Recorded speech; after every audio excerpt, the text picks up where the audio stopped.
Car Talk Plaza. Yeah. So, I like it. in the interest of trying to broaden our appeal, we decided to try to branch out. And the other day, my brother and I and Dougie Berman and Dougie Mayer went over to the public golf course at Franklin Park right here in Boston. Beautiful downtown Boston, sort of. And our goal was to review golf carts. Yeah, who did we do this Or for? golf cars. We did Travel and Leisure Golf, Doug says. this. Yeah. And what's that, a magazine? Yeah, it's a magazine, and they showed up with their entourage of helpers and photographers. Man. It was fun, but there were several unfortunate incidents. There were incidents. So we all pile into these golf carts, and we take off, and the first thing that happens is Berman's dog, Zuzu. Well, Doug is in front. I saw the whole thing happen. Doug is in front of me, and he's driving like a nutcase. He thinks he's doing the downhill slalom. He takes a severe left turn, And Zuzu goes flying out. flying out the right side of the golf cart. And he hears, oh! I see her rolling down the fairway. At least you're going to yell 4 or something. She should have been given a little warning, the poor thing. Poor and then, thing. as interesting as it is, the next calamity involves Berman, too. Oh, that's He's right. trying to climb. We had a front-wheel drive golf cart. I mean, we were doing real test drives on these babies. They were brand new style even in this case. He tries to climb a hill. What happens? He gets stuck. 500 golfers, angry golfers, are behind him, ready to kill him. Well, And it was interesting that these golf cars, golf cars, they're golf carts. they're golf carts, yeah. Although one of them, the Gem, is a car. It's actually street legal someplace wacko out North west. Dakota. Of course. How about Montana? Not yet, because it won't go over 100. Won't go- right. But it was the only one that was a front-wheel drive vehicle, and it's the only one that wouldn't make it up the hill. Right. And then to top off the day, we had a visit from an officer of the law. Yeah, what was his problem? Evidently, someone had reported disturbance of the peace on this public golf course, and we were it. I guess we were just having too much fun. It was good. It was good. The sun was out, and we had a rollicking good time. And it was better than working. How would we know? Anyway, if you'd like to ask us about your car or your golf cart, we're now experts in golf carts. We know everything about See, golf now carts. we can take calls about golf carts. Indeed. 888 Car Talk. That's 888-227-8255. A lawyer on Car Talk. I guess Andy Warhol was right, wasn't he? Everyone has his or her 15 minutes of fame, and this is going to be about 4 minutes for you. Who is this? Dwayne from Towanda, Pennsylvania. D-W-A-Y-N-E? D-U-A-N-E. So what's up, Dwayne? I got a problem with my Crown Victoria. Oh. When it sets its mind to it, it will not start. It runs fine most of the time, but about every 7 or 8 starts, it just cranks as if it turns over, but it does not fire at all. And you have to try it 8, 9, 10 times, and then it'll fire, and it's fine. Plus, occasionally, just driving down the street, it stops dead. Okay. Oh. That hurts. All right. Now, before I give you the answer, Yeah. That second little piece of information cinched it. spare us the embarrassment of telling us what's already been done. Yeah. Nothing, right? No. As a matter of fact, it's been into our handy mechanic 4 times. And what has he done to it? First of all, he replaced that little valve in the trunk that shuts the gas off. in Right, an the accident. inertia switch. Yeah. Yeah. Well, obviously that isn't it. Well, that was a good guess. Wait a minute. Before we go on, has he ever reproduced the symptom? Has he ever had it die on him? I don't think so. Okay, then he's relying heavily on conjecture. We know that if you tried to produce symptoms in the presence of a mechanic, it would be impossible anyway. Yes. So what else has he done? He replaced the Okay. inertia switch. That didn't fix it. Right. Then he's got a random number generator, and he said he needed new codes in the computer, but he didn't know what they were, so he tried some. Yeah. That didn't work. That didn't work. Okay. Then he replaced the oxygen sensor. Oh, no, bad. that was a bad guess. 1 and 2 so far are pretty bad. Yeah, the initial switch was good, I thought. No, I didn't like that either. But it was a shot. A shot in the dark. Okay, go ahead. What else? And then he came up with the worst idea I've ever heard. Oh, you're going to like this, yeah. He said, take it to the dealer. Oh, this guy was just your local mechanic. Yeah, but he's a good one. Yeah. Okay, here's what I think is wrong. I think you have a faulty ignition module. Yeah. It It's exhibits guaranteed. exactly the symptoms that ignition modules can exhibit, and that is sometimes it won't start, and sometimes it conks out without notice. I mean, it would really be helpful if the next time it conked out, you could determine if it were spark, or the next time it doesn't start, if it was spark or fuel.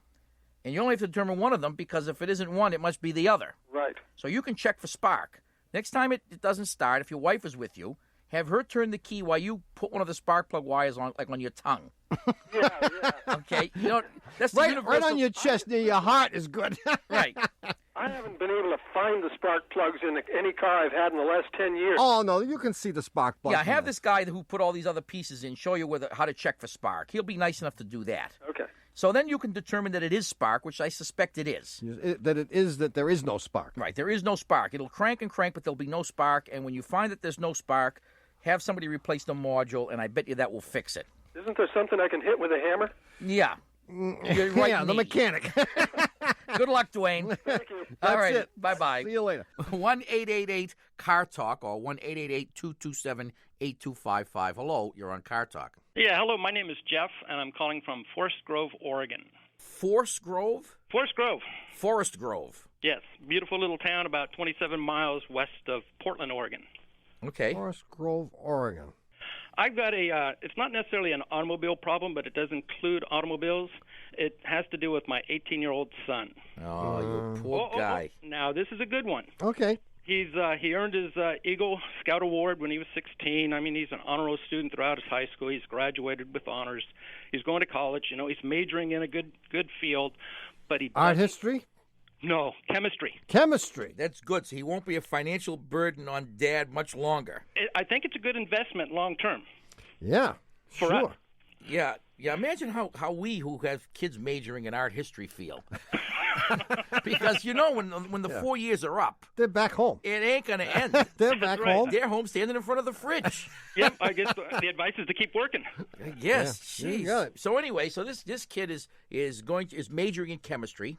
He does not want to drive. He's gone through the driver's training. He's gone through the driver education, did pretty well in that. And just recently we took a long trip, he and I, you know, kind of the father-son type of trip. Yeah. And he drove from Reno to Medford, which is about 7 hours drive, and he did real well, first time driving my truck. But when we got home, his motivation was just shot, just not interested. Isn't it always the way? Well, I mean, this is the sort of thing that the truth of the matter is that most 18-year-olds shouldn't be allowed to drive. Except your son, who seems to have a head on his shoulders. We could trust him to drive, and he doesn't want to. know why? That's He's right. afraid of all the other 18-year-old He's prob- knuckleheads out there. He probably is. Well, there is a little bit of information I can add to this. His older sister has been in 2 automobile accidents, which both were not her fault, which, Of course not. They never are.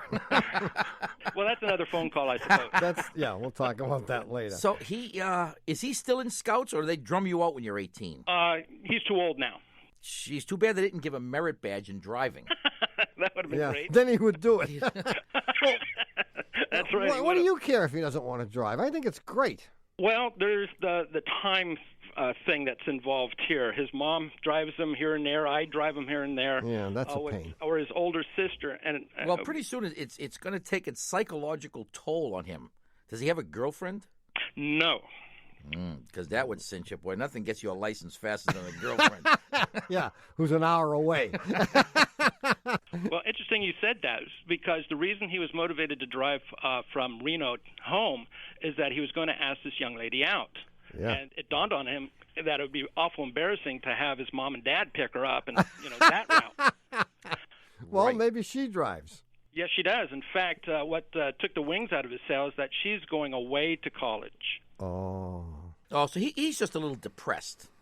Maybe so. I think. I mean, so. has he said why he doesn't want to drive? Just not interested. Well, then so be it. I mean, why should you force him to do something he doesn't want to do? I know it's a pain in the butt because parents end up driving the kid around, but he's off to college. You're not going to have to drive him around. There you go. I think your son is right in not driving because he probably knows deep in his heart that 18-year-olds should not be allowed to drive any place on this planet. Well, I think he may be a little afraid of it, and he's afraid to admit it. I mean, after all, he is an Eagle Scout. I mean, what do you have to do to become an Eagle Scout? You have to climb a mountain, kill a mountain lion. I don't know, wrestle an alligator. Bungee jump. Yeah, so he did all these things, and maybe he's out of gas for the time being. Yeah, I think you leave him alone. Give him time to regroup and rejuvenate. And when he wants a ride someplace, you're busy. And he'll figure it out. And he will figure it out. The only difficulty is that he'll end up driving with friends of his who are less competent, probably, and less rational than he is. That is true. Yeah, I couldn't wait for my younger son to learn how to drive because I figured he was going to be a better driver than all of his friends. Yeah, I couldn't wait to drive. Turns out I was wrong, but it was a nice theory anyway. But don't push him. I think if you push him, he's apt to be a 40-year-old non-driver. So leave him alone. Scott Simon. Right, leave him alone. He'll drive eventually. Okay. See you, Jeff. Thank you kindly. Thanks for your call. You betcha. Bye-bye. Bye-bye. 1-888-CAR-TALK. That's 888-227-8255. Hello, you're on Car Talk. Hi. Yeah, what? Stop with the noise. Who's this? I'm Julie Jagger. Where are you from, Julie? I'm from Maple Heights, Ohio, and I have a real difficult question for you. Okay, we're Actually, sharp it's really today, so simple. we can take anything. We are so sharp. You know, there are days when you wake up and you just have it, you know, and there are other days where you just sort of stumble around and you don't even know you can't. Never mind. I've had those. All I'm trying to do is I try and take care of my 1993 Ford Explorer very well because it costs so much money and because I'll never be able to afford another one. Yeah, so you want it to last forever or as close to forever as you can get. Yeah, since it's paid for now, forever is good. Yeah, good. But Forever's anyway, good. I rotate my tires every other oil change. I try and change between 3,000 and 3,500 miles. Now, I had a friend tell me, Julie, you're an educated woman and you're smart and you can do all these handy things. I can fix concrete. I can crawl up on a roof and fix a shingle. Why can't I change my oil? Can you fry up the bacon? Yeah. Rattle them pots and Bring home pans, the bacon. too. Bring home the bacon, fry it up in the Actually, pan. I'm not much of a cook, but we won't go there. We won't okay? go there. But you're a roofer, huh? Yeah, I can actually do that. My father was a contractor and a carpenter, and he used to take me with him, so I can do a lot of different things. Did he okay? ever take you with him to the parallel universe? No, He never he did, didn't huh? do that. No. He didn't do that, but Did I he- know how to fix a lot of things. Well, It's a actually, you good bring thing up I can. an interesting point because, as we all know, all contractors do occasionally disappear into the parallel universe. Did he spend long times away from home? Did he suddenly No. not be home for 5 or 6 days? Oh, no, there's a wormhole to get you home. Oh, No, he's there is. actually, I'm kind of older now, and he's kind of old also. So Yeah. he was always home. I guess they disappear nowadays, but back then, I guess he must have showed up because we always had food on the table. We're always getting a third down from somebody. Yeah, really. But anyway, here's my problem. I can get the oil filter off, but I have difficult time getting the bolt out of the oil pan. And I don't know if it's because years of me taking it to the garage and them using some kind of hydraulic thing on it, or it doesn't appear to be stripped, but I always end up calling a neighbor or somebody to help me get that bolt out of the oil pan. Well, get no it- to get it self-respecting- loosened. Yeah, no self-respecting garage would use any pneumatic tool Never. to loosen or tighten. Maybe to loosen under extreme circumstances, but never, never, never to tighten an oil pan drain plug. No, because it's going into thin metal, and it's easily deformable. So they would always put that on by hand. And the reason that you can't get it off is because they're gorillas and you're not. Well, So what you need is the magic of leverage. so I need maybe the right tool for the right You job. need Exactly. you need a breaker bar Breaker bar. You and go a to 6-point socket. That's the size of that drain plug, and you'll be able to waltz that off. I will caution you that you should put it on with the wrench and not this contraption, because Okay. otherwise you'll put it on too tightly. Okay. and you'll strip the pan or the plug. So an 18-inch breaker bar and a 6-point socket. There you go. got it. And you got it. You'll never have to call that pesky neighbor again. Well, the neighbor's been really nice, but he kind of laughs at me now, and I feel really stupid. I mean, I have 2 college degrees, and and I can do all these other things, and I can't manage to get the bolt out of the oil pan. Yeah, Well, is he a nice fella? I mean, Yeah, he's a real nice guy. yeah, it's a good way to meet people. is he you know. single? Yeah. Oh, then forget the breaker bar advice. Yeah. Keep him coming over. I hear you. Maybe he needs some roofing done. Well, so the other last question I have, do you think that maybe I've done some damage to this bolt and maybe I should replace it? Well, you can buy a new drain plug for just a few dollars. The next time you go by your Ford dealer, buy a new drain plug and a washer. That's always dangerous going by that place. Yeah, we'll Yeah. park across the street. Okay. Yeah, take the bus down there. Get a new oil drain plug and a new oil drain plug gasket. All right. And it's always good to have one of those anyway if you do your own oil changes, because you never know when you're going to strip it with that 18-inch breaker bar. Well, I'll cross my fingers that I won't.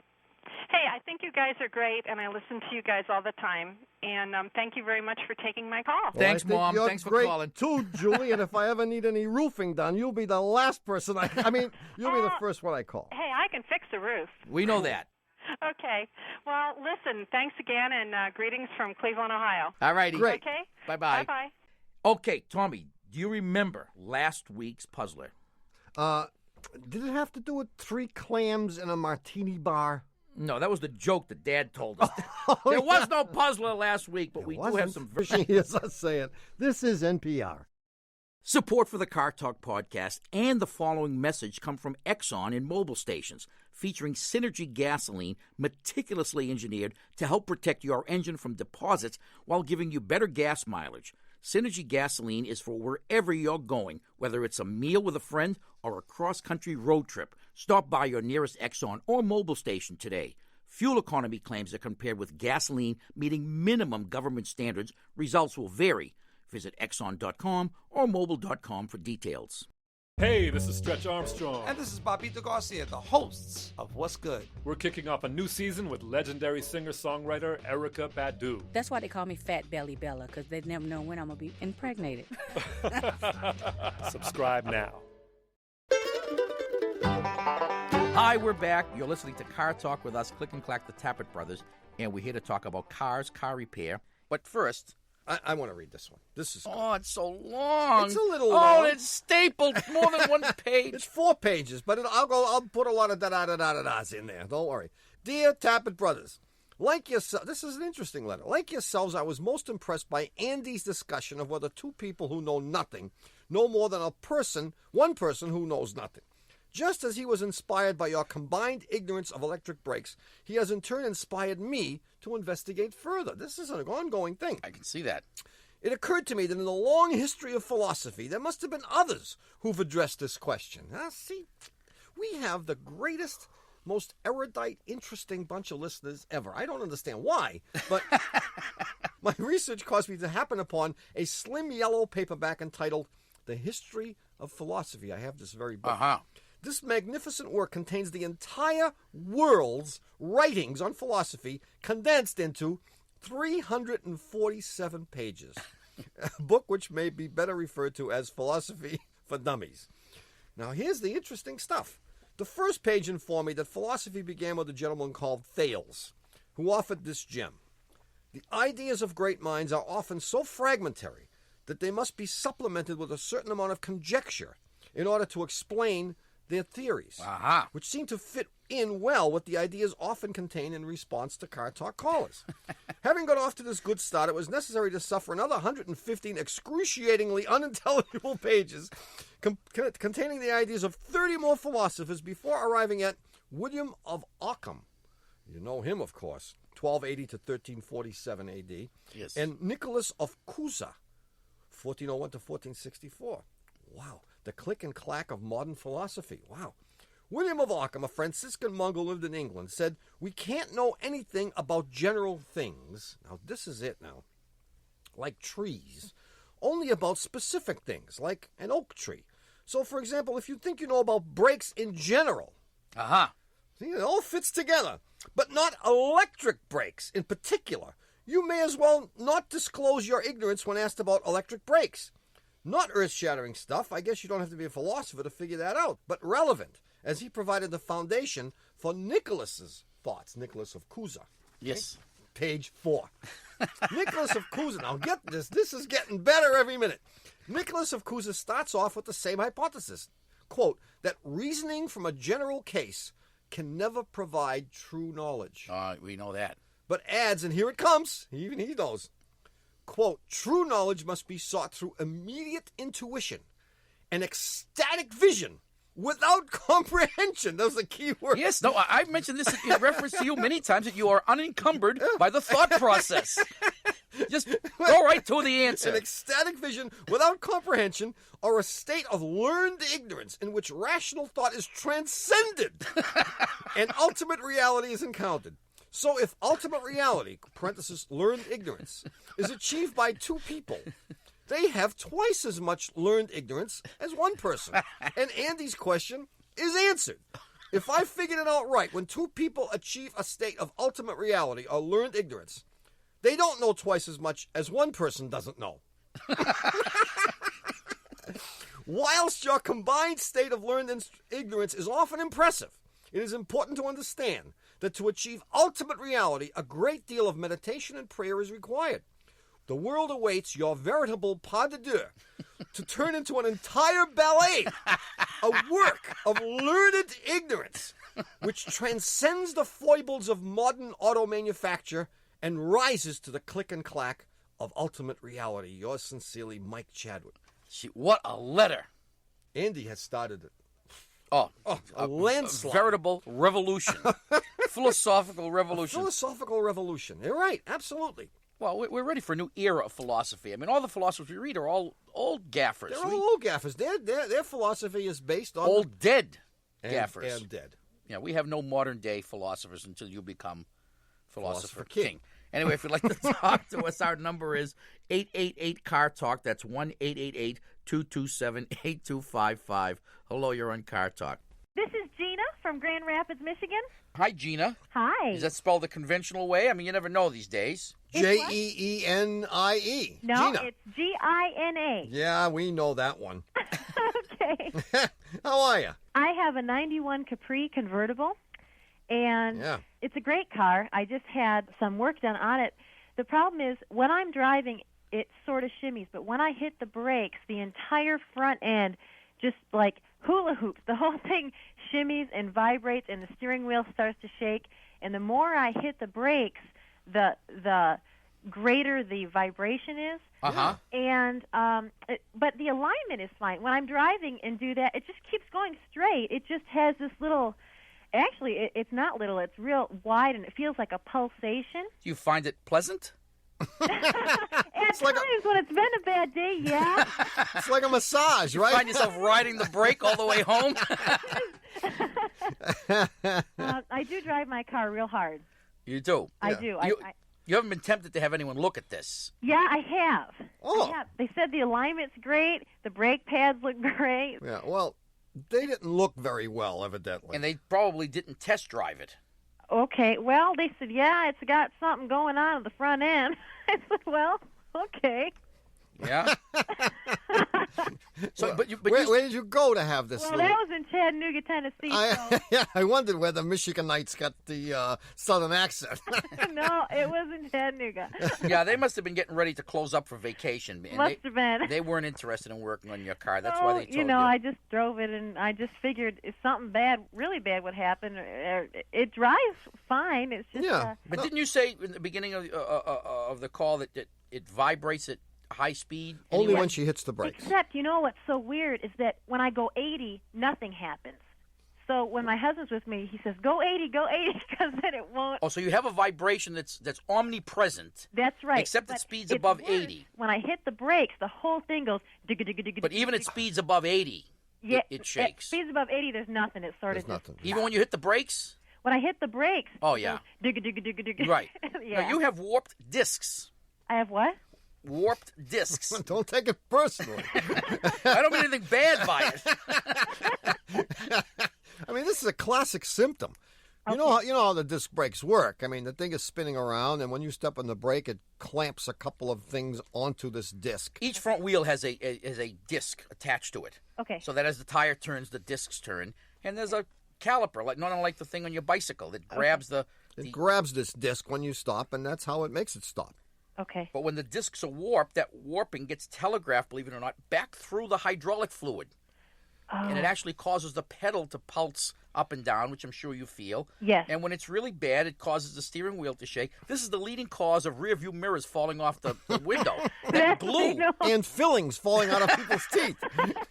I mean, most dentists are happy about this because they get a lot of business from people like you. So you need to go to your repair shop. Okay. And ask them to either... don't go to these guys in Chattanooga. No, I won't. You ask them to replace the discs. Replace the disc. Yeah, unless they think they can be machined. Okay. And when you do that, they'll put in new brake pads, and your pulsing will go away. Thank you so much. See you later. Bye-bye. Bye. Unless she enjoys it so much. Well, I it's suspect... not really dangerous. I mean, we should point out. Well, it is somewhat dangerous. It's dangerous only because you're losing braking. Right, it does increase your stopping distance. Yeah. Yeah, but other than that, it's fun. I kind of like it myself, especially after a long day on my feet. 1-888-CAR-TALK. That's 1-888-227-8255. Hello, you're on Car Talk. Hi. Hi, who's this? This is Ted from Minneapolis. Ted. How you doing? Gee, we were just discussing on the way up the 9 flights of stairs to the studio here. Yeah. Why the Los Angeles Lakers are called the Los Angeles Lakers. And I said it's because there are so many lakes in Los Angeles. But you probably know why, huh, Ted? Close. They used to be from Minneapolis. That's right. Minneapolis. Land of 10,000 lakes, or as they say out here, land of 10,000 treatment centers. So what's on your mind today, Ted? Well, I've got a 77 Plymouth Voyager. No, you don't. Yeah, I do. Oh, the full-size van. Yeah. Well, what happened was I bought this thing for $75 about 5 years ago. I was going to throw it away, but he said, maybe you can use it. He said, don't put any money into it. It's not worth it. And wait a minute. Now, he was going to throw it away. Yeah. So instead, he sold it to you for $75. Right. And I'm a contractor, fix houses and stuff, so I thought I could use it. And I put a lot of shelves in it, and I haul all my stuff and tools around and everything, and it works out pretty well. I've had to put some money into it, of course, shocks and springs and alternator, water pump, all the usual stuff, brakes and tires and this and that. Sure. And what happened, though, was that great big single rear door on the cargo bay got so rusty, and it got so many perforations in the rear part of the truck that it was pulling in all this exhaust. As I went down the road, and I was choking on this stuff a lot, and I thought I had to do something about that. Well, the tailpipe is probably putting out 9 million parts per million, which is pretty hard to do. Hydrocarbons. I was kind of choking on this stuff, so I figured I either had to seal up that back door, or my other idea was to run the pipes up the side of the truck. Like a semi. Yeah, exactly. Sure. So that's what I decided to do because, putting in sheetrock and lumber and stuff. Good. You need that door. But what I did instead was I cut off the tailpipe right behind the rear wheel. Yep. And I went down to You went out the side. Yeah. No, he went up to the roof. I went up to the roof. I put on a 90-degree pipe. I came out, a foot, put on another 90. Sure. I went up about 5 feet. Perfect. Put on another 90, and then I went right along the roof line to the back of the van. And then I took a Sawzall, power saw, and I cut that pipe, that vertical pipe, at the horizontal pipe, about a 45 to keep the rain out. Good. I kind of made a big bandage out of metal and riveted the whole mess to the side of the truck. To keep it from banging around. And my thinking was to get the exhaust up high so it wouldn't get sucked in all that rust and rot at the bottom. Sure. That's good. Gee, that's brilliant. It seemed to work pretty well. Well, can automotives notwithstanding, yeah, I've got to give you a piece of advice. Sure. That has to do with your business. Yeah. If you pull up to somebody's house driving this thing, they can only conclude that this is the kind of work that you're going to do on their house. Yeah. Well, there's two ways to look at it. That's one way, and the other way is, you get the contract because the sympathy thing, No, there's really only one way to look at this, Ted. Ted the Shim master. So it kind of cuts both ways. My father-in-law's father was a sort of carpenter guy, And he got the reputation, which is so clearly designated by his name. The nickname was Steve Patch 'em Up. Because he shimmed everything. Yeah, I like what you did, though. You're my kind of guy, Ted. I mean, I would have done exactly that. Well, now here's my And were you smiling all the time you did it? I mean, when you saw those 90-degree turns and you saw that pipe running up the side of the truck, did you stand there and say, my God, I'm good? I was laughing. And tell us the truth.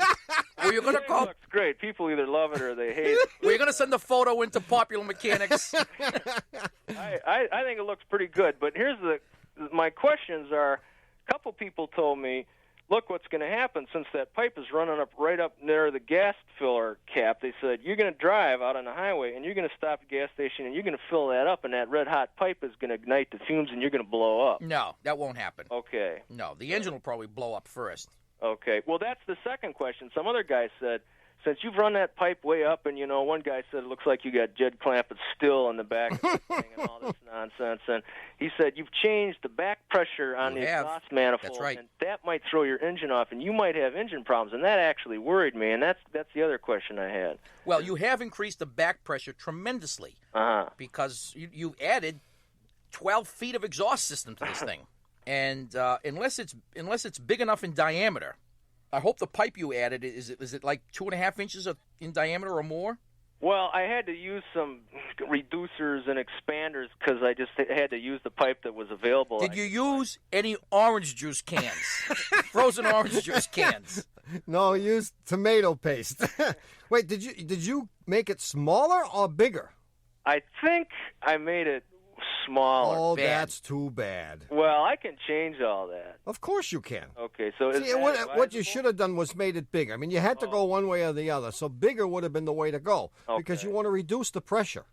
Because if you make it smaller, you're making it harder for that exhaust gas to get out. And that's what back pressure is. And what it will do is it will reduce significantly the performance of the engine. Okay. And it'll cause the engine to run hotter, and eventually you'll burn the valves or melt holes in the pistons. But that may not happen before the rest of the truck. I was reading an article recently on plywood pistons. There is a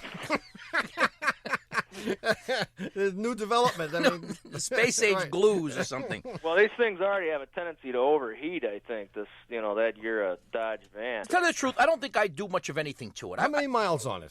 200. I think it's about 150. Yeah, I wouldn't worry about it. Yeah, I mean, the worst thing that can happen is the engine gives out, which is bound to happen sooner or later anyway, even if you didn't do any of this harebrained stuff. It's due anyway. And then it'll become like a warehouse for you.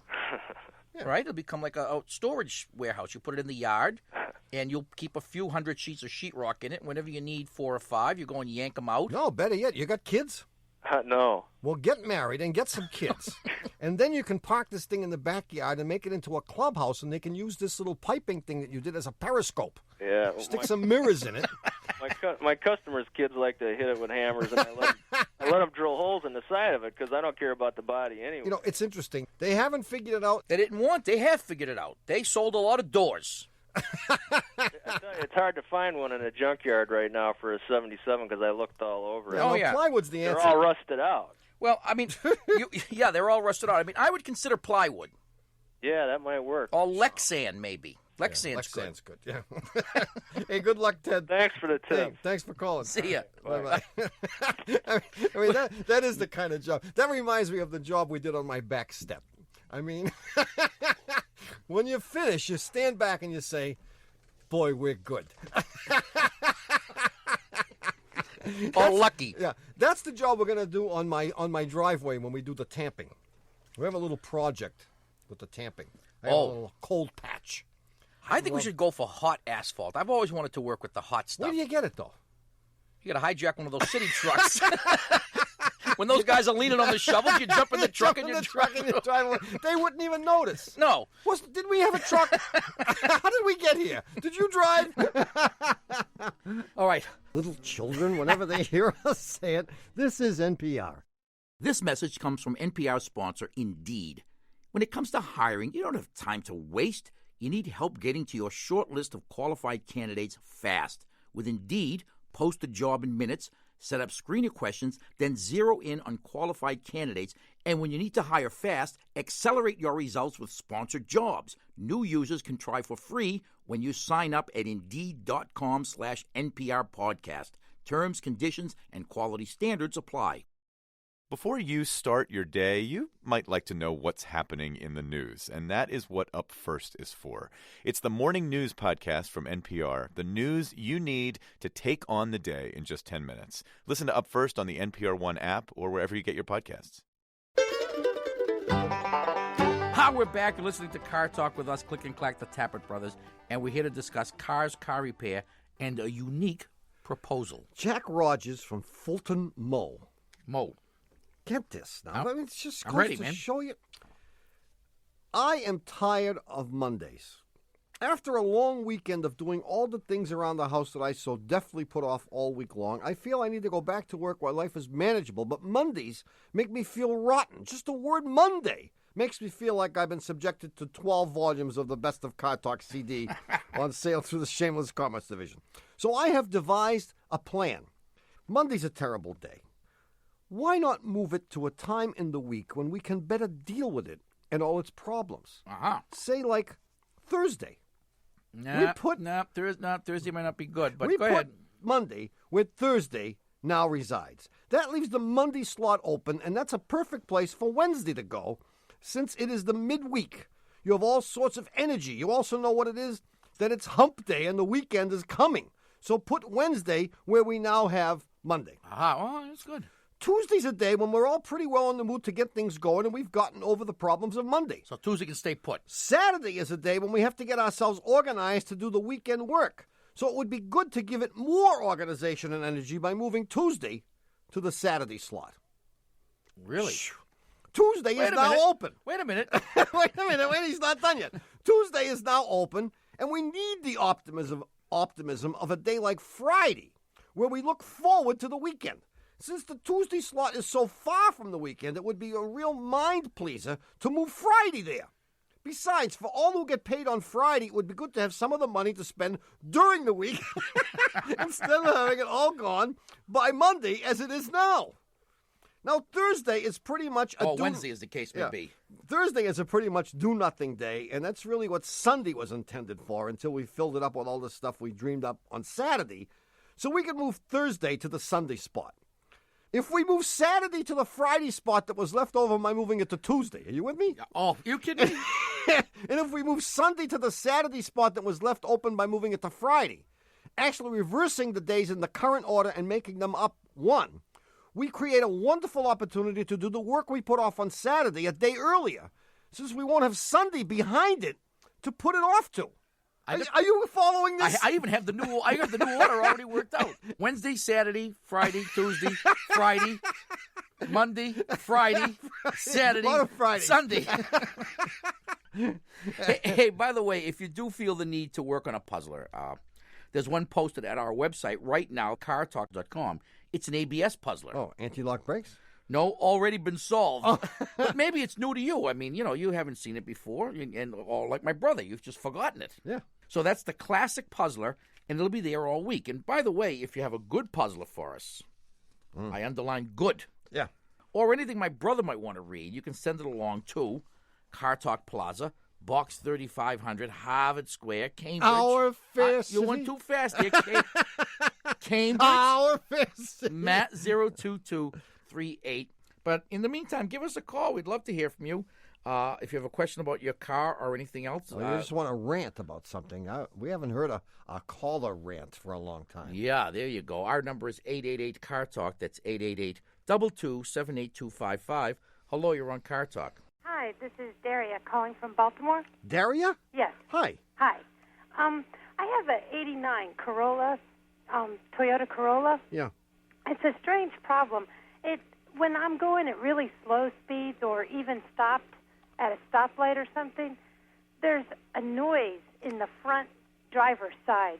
It kind of sounds like a spring, and it kind of goes like oinga, boinga, boinga. Constantly as you're driving? No, and that's the weird thing. Sometimes it disappears for weeks at a time, and then the noise will come back. Boinga, boinga, boinga, huh? But now, as you're driving along, Would you hear this thing once or repeatedly? No, lots of times, and mostly I notice it when I'm standing still. But it goes when I'm driving too. In other words, you can be motionless with the engine running. Yes. Manual transmission? No. Automatic? Oh, no, manual. All right, either one. Yeah. You're sitting there in neutral, and the engine is running, and you hear boinga, boinga, boinga. Wait, let me check my list of noises here. I don't have boinga, boinga. Well, you're going to in a minute as soon as we identify what it is. Boinga, boinga. Gee, that's good. Boinga. I thought at first that it was in the window, but it sounds like it's coming from the front. Boy, this is a very strange symptom. With the car not moving, you hear boinga, boinga, boinga? Yes. Is the radio on when you hear this? No. Why isn't it? I mean, if the radio... Well, because I hear it and turn the radio down. If the radio were on, Yes. you would still hear it, huh? No, it's not that loud. It depends on how loud I have the radio. Ah, so it's a very slight boinga, and boinga, the faster, boinga. if I'm driving really fast, I don't hear it either because the road noise. The road noise, Okay. yeah. Can you hear this noise? Oh, Tommy has something, and it isn't a case of acid indigestion this time. This is a shot in the dark, Daria. Does anything not work on this car? No. Everything works, huh? Yeah, this car has been great, but that noise, it just drives me nuts. I mean, you haven't had any problems with, like, the directional signals? No. Or the emergency flashers? No. Isn't that a shame? Oh, great. Boinga, boinga, boinga, The huh? only thing I can think of that would make a funny noise like that. Have you taken it into anyone and had them listen to this boinga, boinga, boinga? No, because I figured they'd really laugh They at think me. you were bonky, bonky, bonky. See, Daria, you win the prize of the day because I don't have any idea what boinga, boinga, boinga is. Really? My husband thought that it could be an air... Oh, I forget what he said. An airlock? Airlock. No, that's what you have between your front door and the outside world. Or your ears. That's what I have between my ears.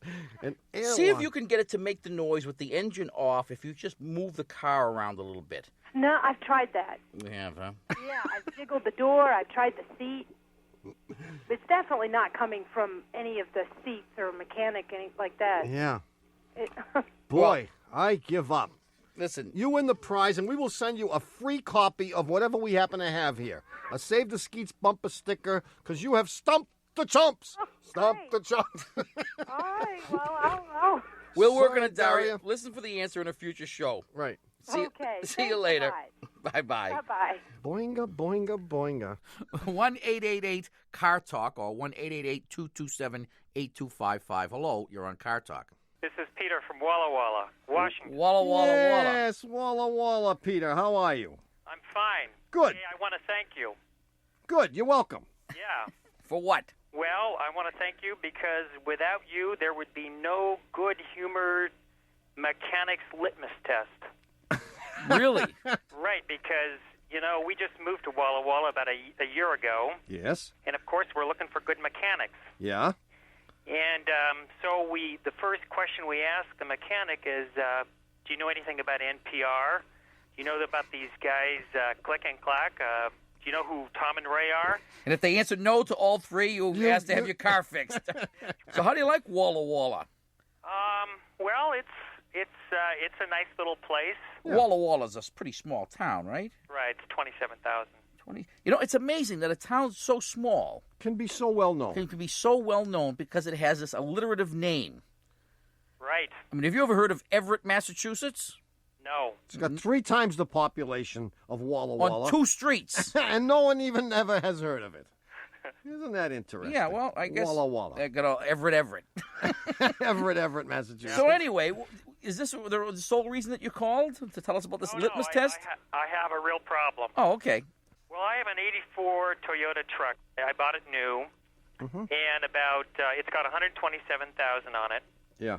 And about 100,000, it began to have problems going from reverse to first. Not in any other gear, but those when I would go from first to reverse or reverse to first, I was having a problem. That's a tough combo to make. Yeah. Yeah. I mean, it would get stuck in there, and I couldn't. I would sometimes just have to turn the engine off and then, get it out of reverse and put it in first or vice versa. When the engine was off, was it easy to shift? Did it shift like butter? It was easier. And would it get stuck in either one of those gears? Yep, it would get stuck in either one. Yeah. Good. That's good data. Stuck to the point that you just couldn't get it into the other gear, but you could always shift it into neutral, right? No, you couldn't get it out of the gear that it went in. Get it out of the gear. Right. I got you. I understood them. So you put it in reverse, you back up a few feet, and it won't come out of reverse. That's right. Unless you shut the engine off. off. You see, Thomas doesn't understand what I'm trying to do here. I have no answer for this problem. I am trying to get Peter to alter the question through a very intricate process of mind control. And if I can get him to change the question, you've got the answer. That's very good. But you've undermined my efforts, obviously. I apologize. So what color is this? Blue. It's blue. They're all blue. It's blue. All right. Okay. So I'm sorry, Peter. All right. Go on. So I've got at least 6 theories that I've gathered from various mechanics about what the problem was. Yeah. Or what the problem is. At about 110,000, about 10,000 after this appeared, I had the clutch replaced, and the problem continued. There was no change in. I'm not surprised. Yeah. And so, I mean, I could run down the number of theories. Sure. Give us the top 5. Well, an ex-Toyota mechanic said to me that this is a problem with all Toyotas. Oh, I had to live with it. And I guess that's my question is, do I have to live with this? In a moment of sheer desperation, I also took it to the Toyota dealership here in Walla Walla. Yeah. Talk about desperation. And of course they told me I didn't have a problem. Okay. Isn't it so interesting? So far we have the clutch as being one possibility. Possibility number 2 is that they all do that. Possibility number 3 is that none of them does this. Yeah. Including yours. Okay. What's 4? Then we have, it's your master-slave cylinder of your clutch. Okay, well, I could almost buy that, except... That's good. But the mechanic looked at that, and it wasn't, there was no leakage from either one of those, and there was ample fluid, so... And we never get the problem in any gears other than reverse and first. It would be hard to explain the cylinder. Well, those are the hardest gears to get into, so... True. Yeah. I said that was a tough combo. And number 5. Well, the flywheel was warped. Ooh, we're getting out in left field here, are we not? And finally, one guy told me that I had a floor mat problem. There you go, floor mat. It rears its ugly head from time to time. I like that. Well, I would lean if toward. I had to choose from that list, the floor mat. No, it would be the cylinder. Yeah, no, I would tend to lean toward the cylinder too. And there's one easy way for you to verify that it is or isn't this. The next time it happens, when you're trying to get it out, take your foot off the clutch and pump the pedal 6 or 7 times, and then try to do the shift. Okay. Have you tried that? No. Try that, because I've seen that be the cause of this problem. Another thing that happens to these engines is sometimes you develop excessive crankshaft end play, so that when you step on the clutch, what you're actually doing is moving the whole crankshaft and the clutch further away from the bearing, closer to the front bumper, right, making it difficult to disengage the clutch. And we've seen that happen on a few Toyotas. And that's not easy to fix. No, that's expensive to fix. That usually calls for a match.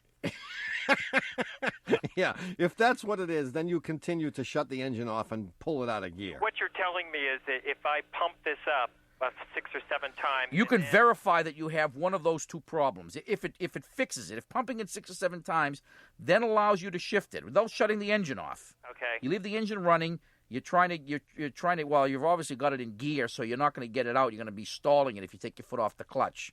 But maybe you can lift it up a little bit off the floor and start pumping it like from halfway up, and see if then you can shift it. Okay. Then you're done for. Well, then it's either the clutch master cylinder that's you gone. You may not be done for. I would try the clutch master cylinder, but when that doesn't fix it, have someone check for excessive crankshaft end play. All it means is that the crankshaft, which is sitting there in the engine, is allowed to move back and forth in the engine, which it's not supposed to do. Uh-huh. And when that happens, as you know, when you step on the clutch, you're pushing against that crankshaft. Mm-hmm. And if it doesn't stay where it's supposed to be, then the poor clutch has like a moving target, and you don't declutch like you think you are. Okay. Yeah, good luck. And I should cry if that's. Well, actually, my personal feeling is that the problem is inside the transmission. It has nothing to do with the clutch. I think you need a transmission tear down. Oof. But in a vehicle this old, I would recommend a transplant, a junkyard transmission for a few $100. Pop that baby in there, and that's assuming it passes these other tests. Yeah. Okay. See you, Pete. Thank you. Good luck. Bye-bye. Bye-bye. Well, it's happened again. You've wasted another precious hour of your summer listening to Car Talk.